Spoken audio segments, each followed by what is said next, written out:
Three things which you must know when you're starting your investment, considering any investment. That's the most important aspect is emergency fund. 3 points to remember, watch till the end. Number one is you should know how much emergency fund you should have. Let's say your household expenses are 50,000 per month. 50,000 into 6 could be 3 lakhs. I would say keep it 6 lakhs. Now keep 6 lakhs into three categories. Make a note of this. Number one is keep it in your savings account, about 20%. Number two, 20% more you should keep in fixed deposits in the same bank account so that you can withdraw within minutes. And number three is 50% of your balance emergency fund should be kept for which money you would need after you withdrawn the 20 and the 20%. So balance 60% should be kept in debt liquid mutual funds. There are liquid mutual funds which can withdraw within minutes through the app, through the mobile, without the assistance or help or calling anyone.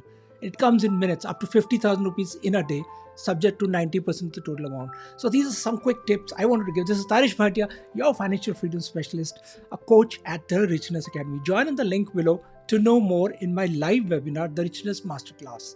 Thank you. See you there.